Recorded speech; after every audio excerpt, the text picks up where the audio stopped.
times come, one of these trucks has to go. I don't need two. I don't need two trucks. Certainly don't need two Duramaxes.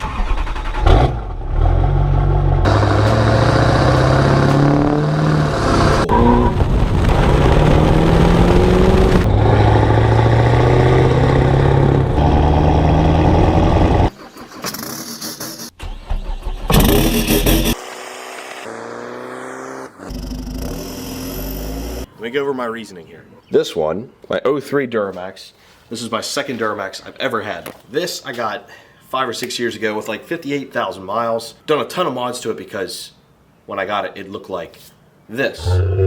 Now it looks like this.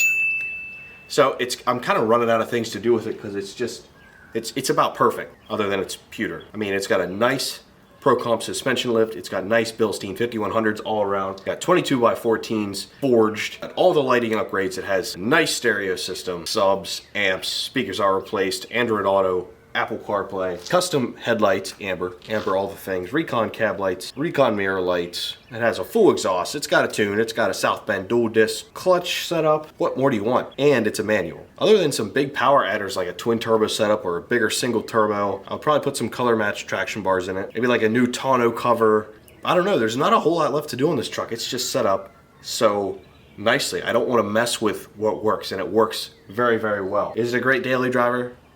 No. The moral of the story is, should you buy a 500 horsepower manual lifted wide LB7 Duramax as your daily? Duh. Is it a cool truck? Duh. Yeah, you can't really get any cooler. Duh. I mean, when have you ever seen a 66,000 mile crew cab short bed manual Duramax? I bet you've never seen one. This is like the only one. I'll eat my words if someone can find me another low mileage, clean crew cab short bed Duramax manual for sale that's not clapped out and rusted. It's not clapped out and rusted. Clapped out and rusted.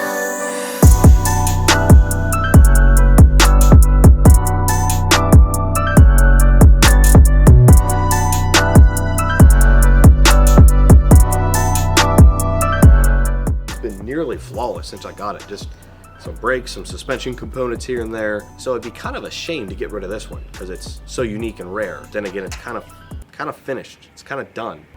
And the biggest point here is that it's pewter. I think if this thing was white or gray, I would never, ever get rid of it. I would keep it forever. So it'd be the perfect truck. I would probably do color match roll pan more, probably get rid of this chrome. Probably short shifter and like the metal clutch setup because the stock clutch pedal on this kind of sucks and it squeaks and they're just not good. They're never good. That's the lowdown on the LB7. Going to the ZR2. ZR2 is also a Duramax. It's also kind of rare. Not that you can't get it, but nobody really has ZR2 in the Duramax. There's not a ton of ZR2s out there. There's not a ton of Duramaxes out there. And when you combine them, I haven't seen any else on the road. Any other ZR2 Duramaxes. Kind of cool, kind of rare, but it gets good fuel economy. It's easy to drive. It fits everywhere. It fits people. I can put it in a parking garage. I can parallel park it. Reliable. Big truck's been reliable too. LB7 injector problems, I've skipped out on them. It's got custom built headlights, method wheels, 33s. It already has all the ZR2 stuff, so locking diffs, front and rear, different front bumper, different rear bumper, different grille, different hood. It's got full leather interior, 30 plus miles per gallon on the highway, averaging mid-20s-ish just driving it around. It's automatic, so it's easy to drive. Bed liner, it can tow. Those are the advantages. The disadvantages are it has no power. But we're about to get on the highway here. I'm gonna do a little highway pull, 30 to like the speed limit, and you guys will see just how blazingly fast this thing is. 3, 2, 1.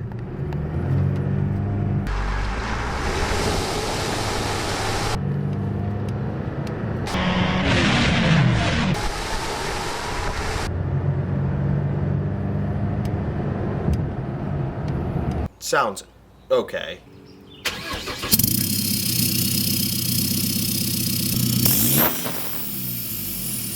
Doesn't sound like a full-size diesel.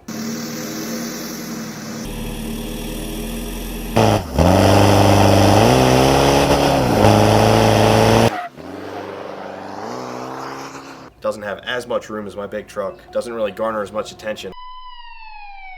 I guess you could say that's kind of a plus and a negative. Not as much room on the inside, not as much room in the bed, not as cool, not as unique. I mean, it's great off-road. It's almost unbeatable off-road for a stock-ish truck. I mean, it's not lifted. I just have a little level on it, and it has the factory 2-inch ZR2 level, but the lockers make all the difference in the world. That's the biggest thing off-road. I mean, it has good shocks, it has skid plates, it has all that good stuff. So this would destroy the big truck off-road. The ZR2 is more comfortable, it's easier to drive, it's better off-road, better fuel economy. It's only got 30 miles since the tune and exhaust, and it's already averaging 23.5 miles per gallon, and that's with zero highway driving. When I say zero, I mean zero. This thing has been driven on the highway one time, not once, since the install. So I'd say it's doing very well. It is averaging better city mile per gallon than I averaged on my stock truck, highway and city combined.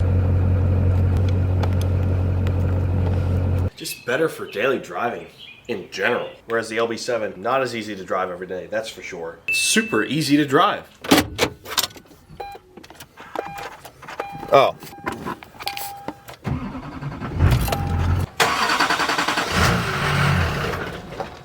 Driving on hills is easy.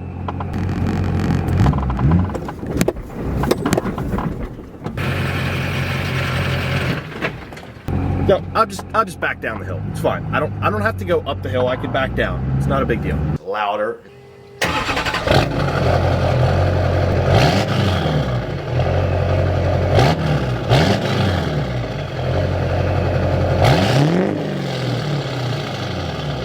It's wider, it's longer, it's taller. However, it does equate to a bigger bed.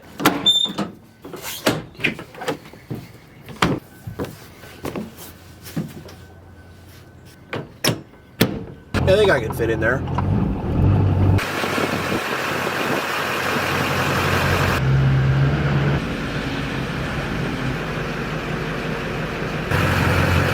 Bigger cab space, more power for towing, cooler looks. It's a tough call. Regardless, guys, I can't keep both. So if you guys could let me know in the comments which you'd like to see me keep and which one you'd be least upset about leaving the channel. And another reason for this is not only do both trucks already have a lot of mods, but the sole purpose of getting rid of one of them is to bring another vehicle to the channel, whether that be a truck, an SUV, car, a station wagon, who knows, whatever. Free up room and money for that to do another build. I've got the E36 build going on.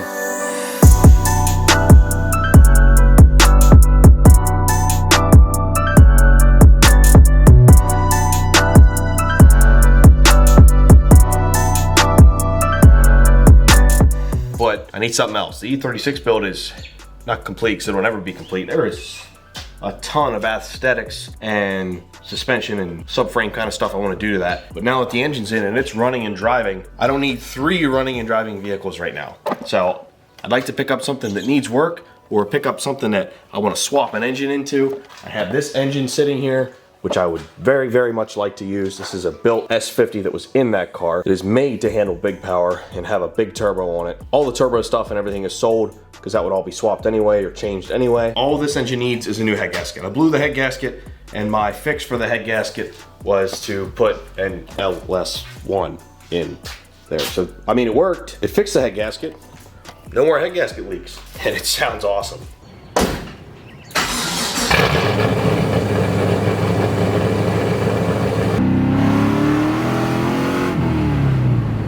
Granted, the turbo S50 sounded awesome too.